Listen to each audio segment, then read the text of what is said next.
Buckle up. This is Illiterate. My name is Evan. My name is Taylor. I read a book this week. I watched a movie. This week we are covering Disney's Cruella. Oh, man. So we are going to be digging into Cruella. Who is Cruella as a villain? What's the precedent of this? 101 Dalmatians. It's animated. It's a live action. It's a book. I can't wait. Here's a crazy tidbit. It's talking about these live action adaptations. The franchise has the most live action adaptations of any Disney animated film. So now there's 3 adaptations because it's the 2 Glenn Close in this one, which I think the Jungle Book only has 2 and the other ones only have 1. That stands apart. And later on, we're going to uncover just how near and dear this property really is to Disney as a company. Yeah, I didn't know any of the history of that. Yeah, so I can't wait to get to that. Getting into the precedent of this is great, but I think really we got to start with the big conundrum of what in the world is this movie? And also Dalmatians, because they change kind of, you were saying before we recorded, they're mean and like evil. This is an origin story for Cruella. So we're all from her early days. She has a mom who's needing to ask for help to get on their feet. And Cruella has been kicked out of school again. And this is the inciting incident. She's killed at this party, this big, huge, Victorian, beautiful party up on a hill. She's killed by some Dalmatians. and it starts this, and it's the catalyst for this entire journey, as if Dalmatians were guard dogs. Right off the bat here, we can't really talk about, much about this movie unless we get that out into the airwaves. Yeah. They centralize the Dalmatians as the catalyst here. It's like she revenge. killed Corella's mom because they're used as guard dogs and they're vicious. And immediately I'm like, this isn't the precedent of the breed, is it?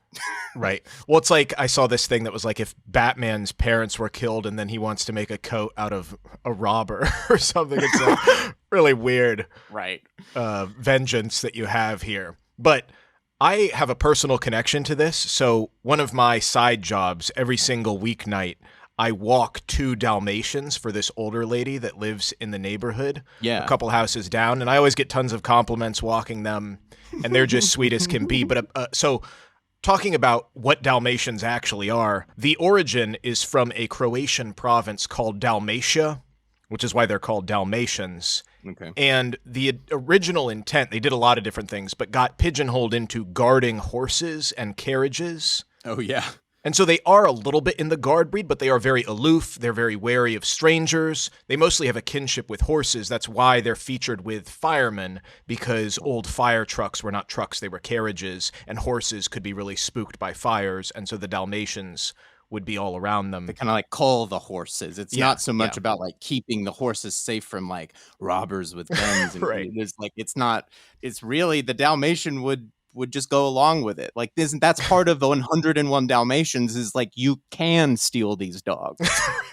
Right. They don't really, and in modern times, it's like they're a part of, in the kennel club stuff, it's like they're with pugs and these other things that don't really have a defined purpose or were not later on bred for anything specific. They just kind of loaf around. And again, they are wary of people and things, but not guarding and aggressive in that way. Of course, every dog is different. Every personality is different. But on the whole, they're not trained to kill people or attack. Right. They're not throwing people off the cliffs and they're like sick. They're not a Rottweiler. And that's how I felt that this film was really portraying them, was as this Rottweiler guard dog.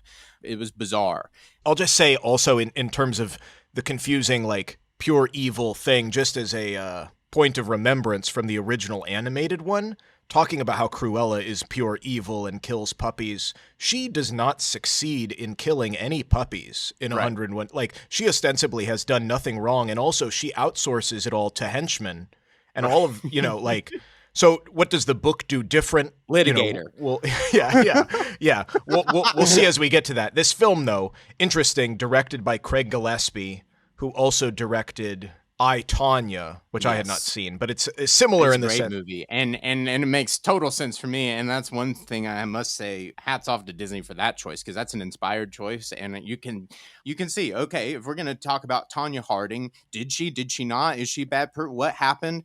we're talking about morality here. Sympathetic narrative. Awesome. Yeah. Sympathetic narrative with the woman at the center talking about morality. Oh, fantastic.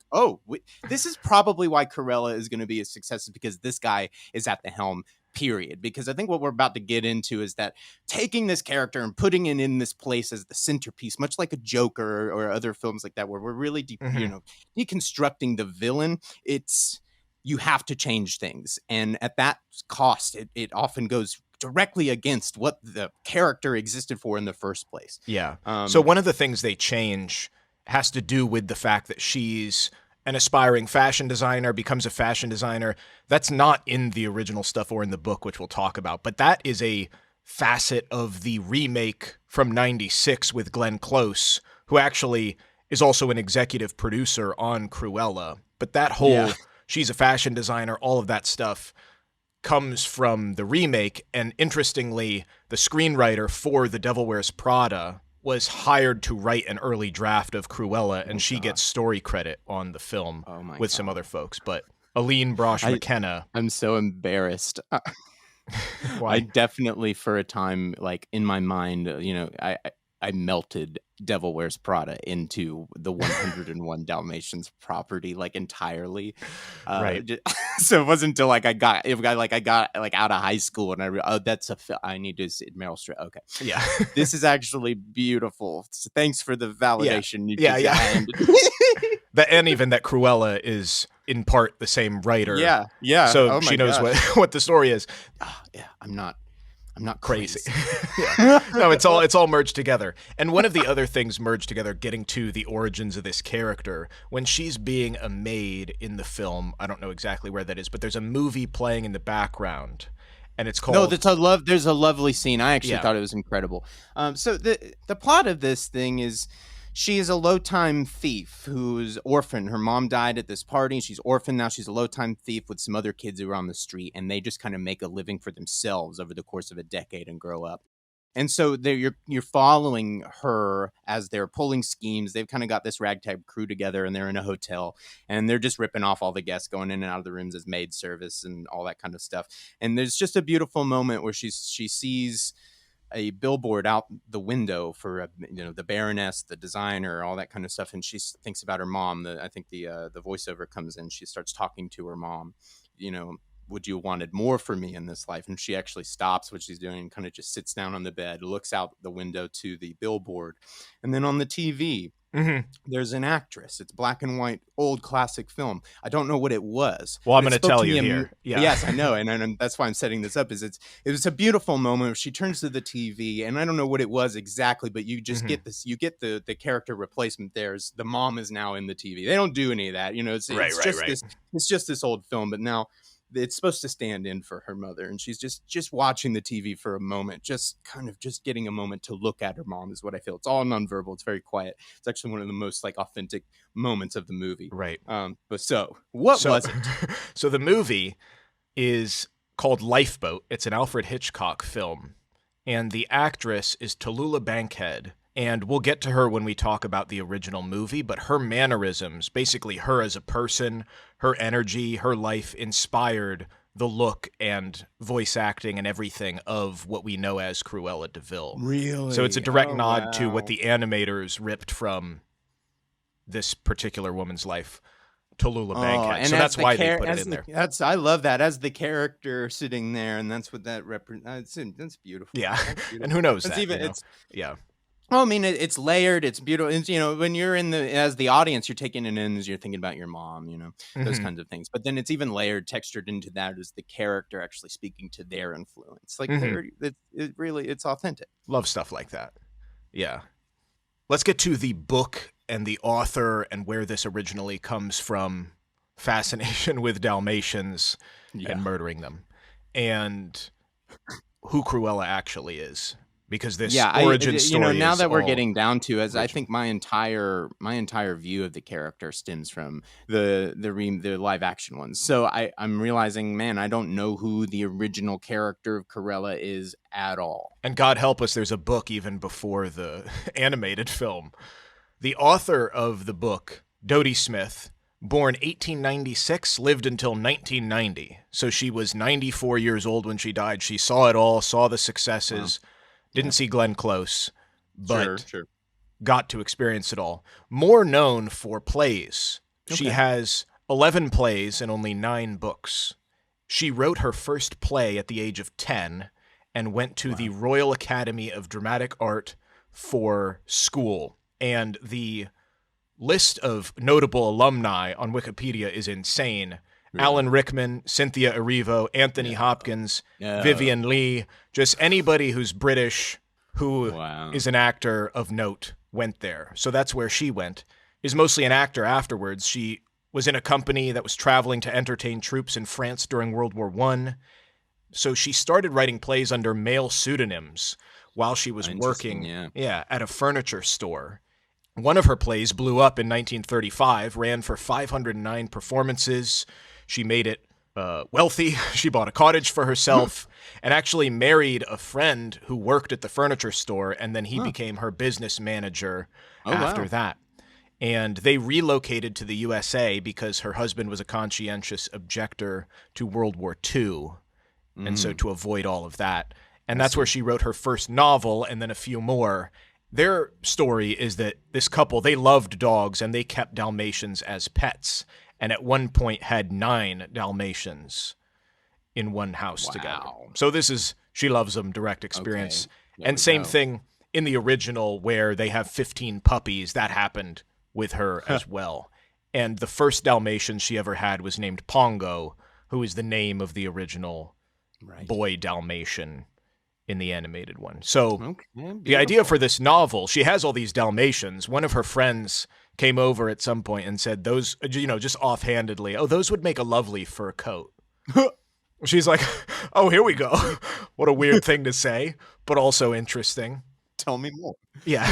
So the book in 1956, it was originally serialized in Woman's Day magazine called The Great Dog Robbery.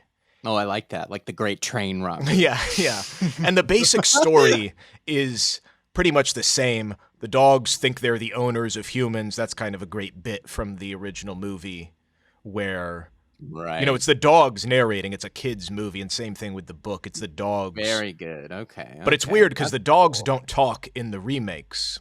Switched to all about the humans story with the Glenn Close one. Mm-hmm. So Cruella comes in the book. She's an old friend from school, same premise, but she is equally as brash, but loves furs, but she is not a fashion designer. She married a furrier, a guy selling furs. And so she's a fur lady. Yeah, that's her thing. She's not a designer. She's not into clothes. She's into fur. Specifically, yeah.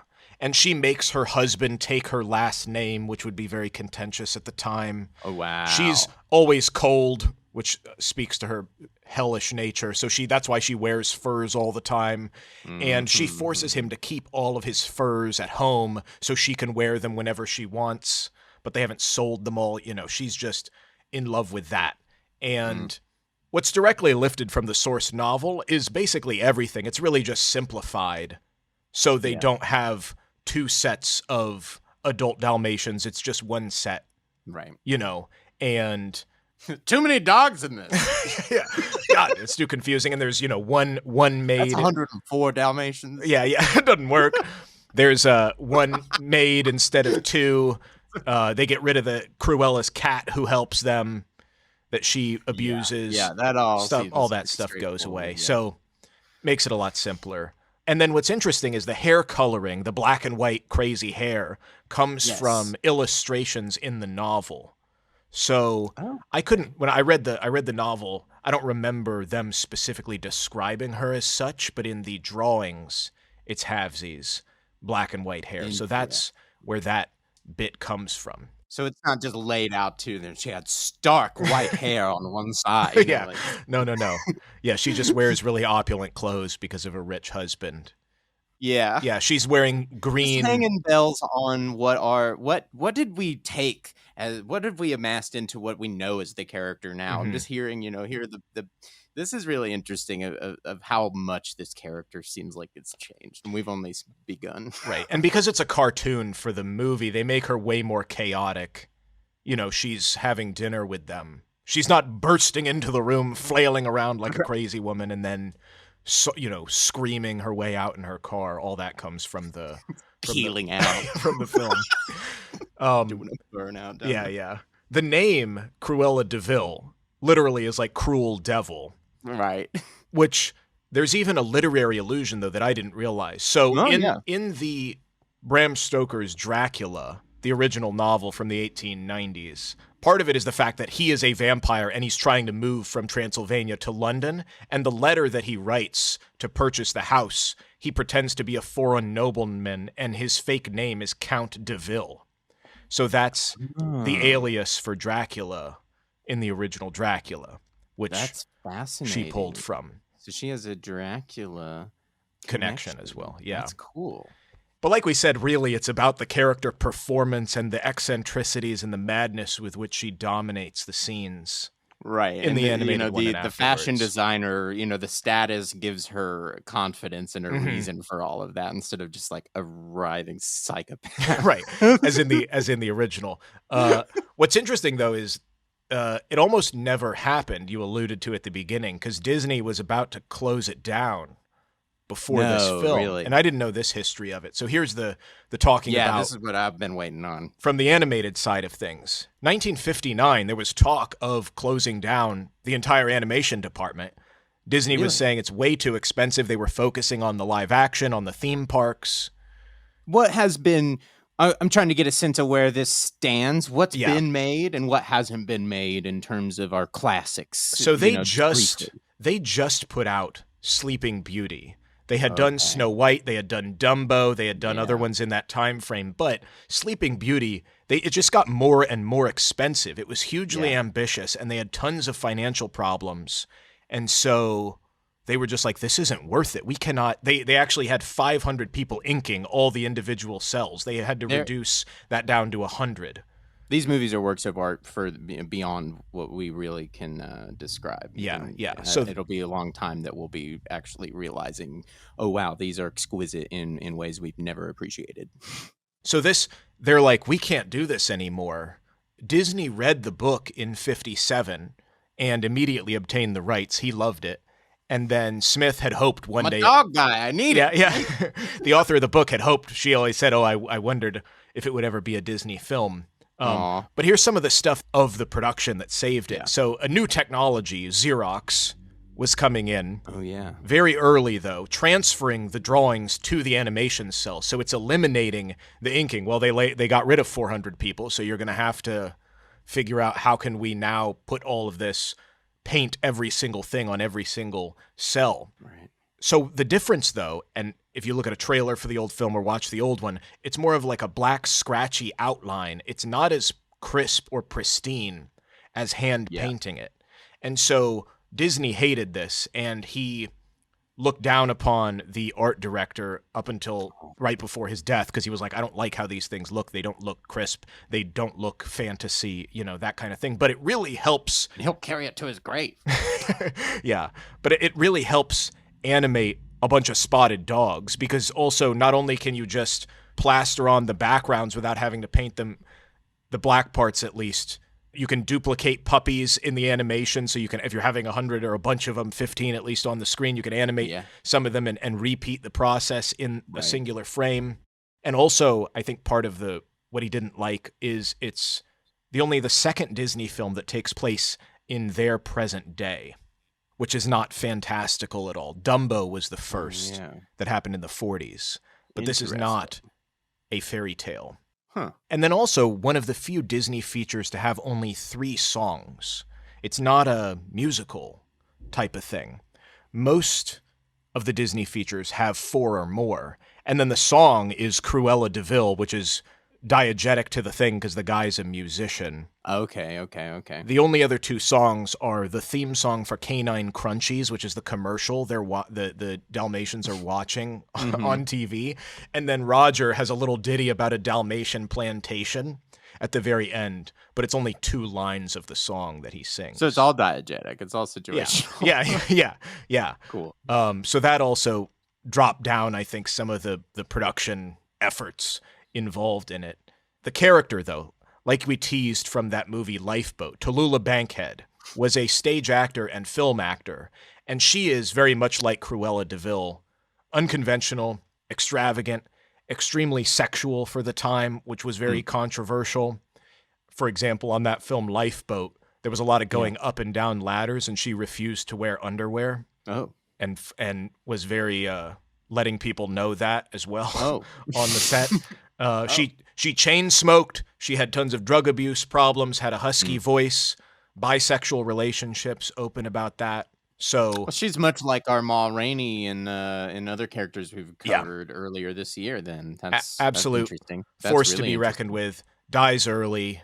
I will post a link because her laugh is exactly Cruella de Vil's laugh. Really? In the in the animated and the Glenn Close one, and probably this one. I can't do it justice, but it is exactly that. Cool. I'll post a compilation of her laughing in interviews and stuff, and it's exactly that. And then also, she popularized saying darling, like DAHLING. Oh, yeah. It's simple darling. Like she said that all the time, and that is all that Cruella says. So the voice actor for this, Betty Lou Gerson, was the narrator for Cinderella, which seems weird that she would then do this crazy character. But she puts on sort of a phony theatrical voice. She was like, it's someone who set sail from New York but hasn't quite reached England. Okay. And they loved her for it. And then the last little voice thing that I thought was interesting, the dog barks were not actually dogs. Really? They were recorded by a guy, Clarence Nash, who did the voice of Donald Duck. Oh, cool. So that's a little tidbit of, just like the Dalmatians in this one are CG, the Dalmatians were also not real in the original. Is bizarre. For mostly, they mostly just ran in straight lines. I'm confused why I don't know. Well, yeah, somebody thought the money or the time was worth it. Speaking of money and time, so the old Disney version, the reason it got so big, reissued to cinemas once every decade after, which continued its popularity. So the 1991 reissue to theaters was the 28th highest grossing domestic release of 1991. They're reading the returns back at Disney. We keep putting it out. This will win Best Picture, baby. Well, that's why people wonder, like, oh God, why are we doing an origin story for Cruella de Vil? And it's like, well, just look, it's already been out 5 times, more animated or more adaptations. Yeah. We keep watching it. One of the things that they will probably never do, there is a bizarre sequel to the book Dodie Smith created called Starlight Barking. Because I loved the barking. You've got my interest. Yeah. As a kid, I loved the barking sequence where they have to do the chain of barking. You know, the Twilight barking where they go all through. And much to the chagrin of my mother, who on the VHS I just wanted to see that part, so she would rewind it, and then a minute and a half of dogs barking like mad, and then I wanted her to rewind it, and she was so gracious to allow that as a child, but. This sequel, insane to me. So dogs are there. One of the Dalmatians gets adopted by the Prime Minister. Everyone's doing great. And then this bizarre, almost like M. Night Shyamalan, The Happening thing happens where everything that's living except for dogs just falls asleep and goes into a stasis completely. Whoa, she's going high concept with it? She went real high concept. Whoa, dude, this is amazing. Somebody make this movie. This is what I am talking about. Keep going, ruin it for me. The dogs cannot be weakened. Also, they realize they don't get hungry. They're not thirsty. They also have telepathic powers, so the barking doesn't even matter anymore. They can communicate. They have powers beyond that. They can open doors and operate machinery. So like in the time that this happens, which is only one night, they start like rechanging society, and the dog is now the prime minister. It was just crazy. The idea of the narrator then it becomes like self-aware. Yeah. And then dogs start reshaping reality in their image. And everybody's gone. And then just to add icing on the cake, they start to realize they can fly.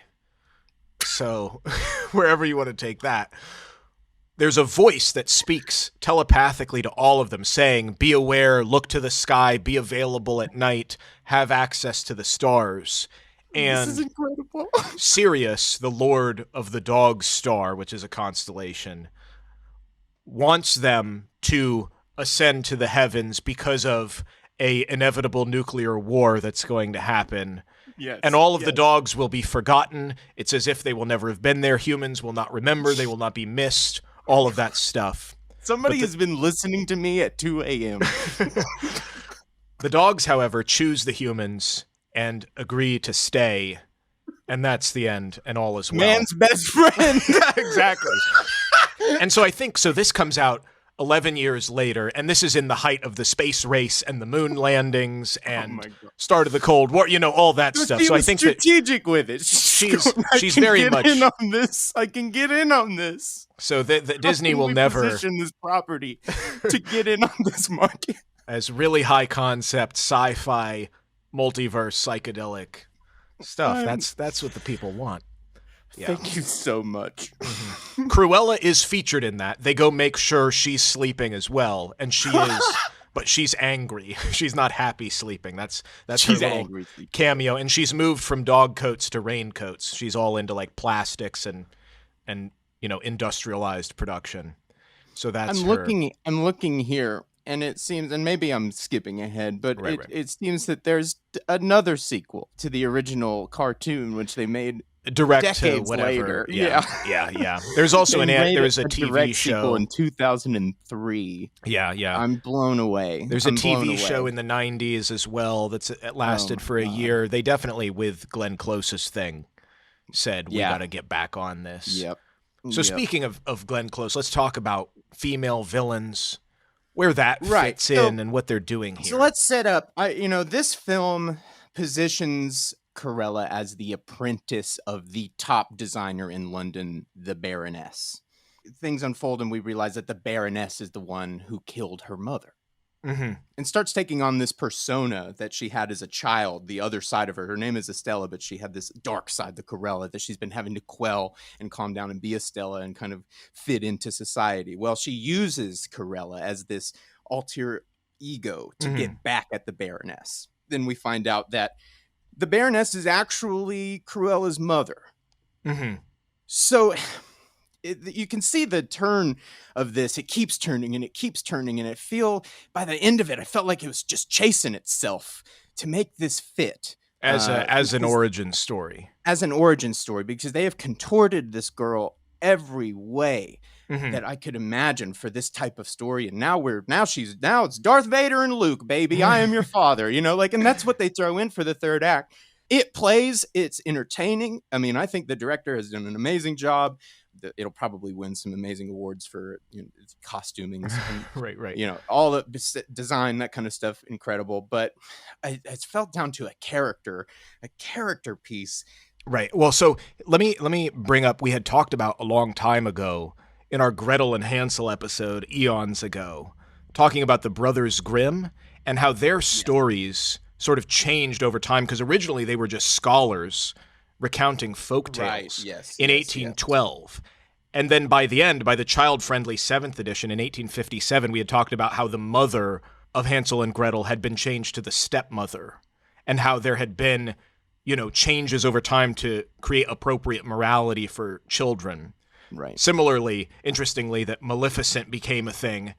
The spinster who pricks Aurora's finger and causes her to sleep is completely ignorant of the curse. It's not Maleficent, the bad fairy witch woman. So that's one element of it, is the female villain. And then the other part that this also takes from, which I kind of wanted to get into, is the mad woman character archetype, which is also another sort of bad woman literature story. The big one, Rochester's wife in Jane Eyre, who she's locked in the attic by her husband, which I think we've mentioned a couple times before. Yeah. But the kind of way of making female villains, interestingly appearing a lot in women's Victorian literature, depicting women as crazy people, is the easy way to make them the villain. Because they're either an angel. It's the classic way to discredit a woman. I mean, right. Either an angel or a monster. Yeah. And also Ophelia in Hamlet, which we talked about with our Lion King thing. So historically, then, the villain is not just what they do, but it's also something that they are alongside of that. And for women, for the most part, if they prioritize careers, personal ambitions over family, domesticity, like, they're lacking the female qualities, and that's what makes them evil, because they're not going into those paradigms. So Snow White's evil queen, Cinderella's evil stepmother, Ursula the sea witch, they're also all seeking societally female attributes. They're jealous of youth or beauty, like the evil stepmother, social standing. All of these things factor in. And even as we talked about the original 101 book, this has this as well, this air of domesticity, because all of the good female characters, quote good, the dogs, the ladies, the maids, they all either want babies or are nannies, or it's all revolving around being in the house and having some progeny after you. And even in the Glenn Close version from the 90s, she says, "Puppies, darling, I've no use for babies." Like, she chastises Anita for wanting to get married. All of that is put into this sort of villainous subtext of female villainy and the cultural perception of women's virtue, the woman or who goes against the drain, purity, or that kind of thing. Or even talking about like women's purity and virtue. Like there was kind of a prejudice in the fact that like a woman who did commit a crime was tricked or led by bad men, was not her moral choice. It couldn't be of her own moral choice. Gosh. Right. So Cruella, I feel like in the original book, even though it has those societal cultural layers, she's unabashed in not pursuing those things. She's just bad in a two-dimensional way of she just wants to kill puppies in the original book. So this is kind of the critique. She doesn't care how to get fur. I need fur. I love fur. Like, it comes on that, kill it, give it to me. It does it, Yeah. But even like with her having her husband take her name, like that was also a part of the like, she's a, going against the grain, some of that stuff. But so some of the critique of this film and then other things that are going along with it, Maleficent in 2014, that was also where it gets rewrited, that it wasn't actually her turning evil. It was this guy who did this to her, and she's just trying to get it back. Right. And then similar stuff, Wicked, The Wicked Witch, the musical, she's framed. She's not actually wicked. There's accidents that she causes. But let me explain. Exactly. Margot Robbie's Harley Quinn, the remakes of that, also misdeeds due to her trauma, her past abuse. So it kind of does the villain a disservice to have been tragically misunderstood, like you said, and they're actually good all along. In their own mind, but that doesn't change the morality of the situation. Right. And these origin stories sort of change that. So it's interesting, they're not going to do this with Jafar. They're not going to, they did it with the Joker and Darth Vader, but those are both cautionary tales, and they're still not morally correct in what they're doing. This drew into a big nature versus nurture conversation to me, because the Baroness is every bit Cruella as we could describe what you think Cruella is before we talk about the history and all that stuff. The Baroness is it, if not worse. And she's leading up to this whole thing culminates in she will kill Cruella. It's you or me. I choose me is what she says. So, so the Baroness is willing to kill. It is all kind of explained away in both. If this is a mother-daughter story, their misdeeds and their mistakes are explained away with a mental illness. I mean, it's really distilled down to that. The butler explains that he was told to get rid of you as soon as you were born, told to get rid of you because the Baroness is sick, and that's basically how they say it. Right. Cruella calls her a psychopath, but for that to be true, she is she is exhibiting all these same characteristics. Cruella is not Estella, and she is split down the middle as such. She has a split personality. What we're talking about here in the character that they have really depicted is a split personality.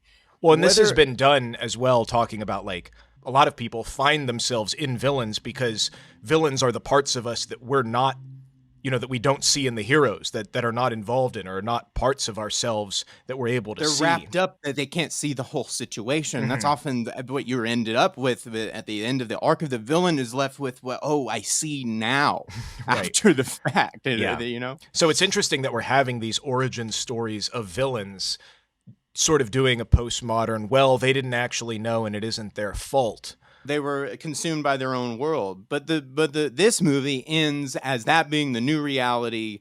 I don't know what it's saying. Well, and I think this is when it comes down to what it's saying about morality here. I think it's really gray. Back to our conversation is like, do women villains have the ability to choose their morality? Can they make mistakes on purpose? And I would say that this film says no. This film says she is a product directly of her mother. She is her mother. Yeah. She never had a choice. And she basically comes to say this by the end of the film, is that Cruella is the real me. This has always been the me that I've been pushing down. Estella was the one that society wanted and everybody wanted me to be, but that's never been who I was. Right. She's saying she never had a choice. She was Cruella. Walking this morality line back into a corner on this character is very, very interesting to me. Well, and this is kind of the end sort of point of villains is the mystique of the unknown the end unto itself? Like, is the allure the fact that her name is Cruel Devil, an unredemptive part of us? Right. That is what she is showing. And to know, her mom did this and she actually has this and all this stuff is an interesting question, specifically as it relates to female villains as well. Because it's almost like you're trying to counter the societal narrative of, she has many facets, but the facets that you're giving her are feeding into the narrative of she's not making a choice. The crux of the villain is being consumed by your own narrative that you forget to see the reality that you're actually living in with everyone else, that they've gone too far and now they see and it's too late. Mm-hmm. You can't have that when the movie ends going, she won, Yeah. It doesn't serve. I don't understand. She can't be the hero. She is the villain, and it is. Right. Well, yeah. It's and it's Disney it's too. just interesting that and this is a trend that we've seen. I mean, mm-hmm. Joker, all the Maleficent, all of these is really deconstructing the villain. But at some point, if they win and they go too far, nobody's there to show them how bad it is because they're on top. Yeah, it's very. And that's not a Disney movie, so they can't make that. Exactly. Yeah. So Disney put out Joker. That's what they have done or tried to do. Yeah. Yes, but it didn't. Yeah. So you're. I don't know. Are we wrong? Fight with us on Instagram. I would love to. We could be way off base here. What do we know about women, Taylor? I don't know.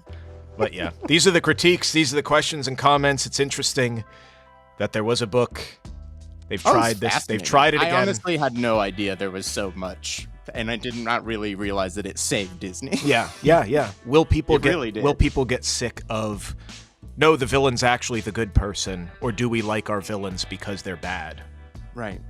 And it's a piece I of us. have a great appreciation for a story who knows how to use its pieces, man, and what they are good for, and use them for their full extent. I don't know. Are we wrong? Fight with us on Instagram. @IlliteratePod. As always, thank you so much for listening. Thank you guys so much. This has been a blast. Thank you, Taylor. Thank you.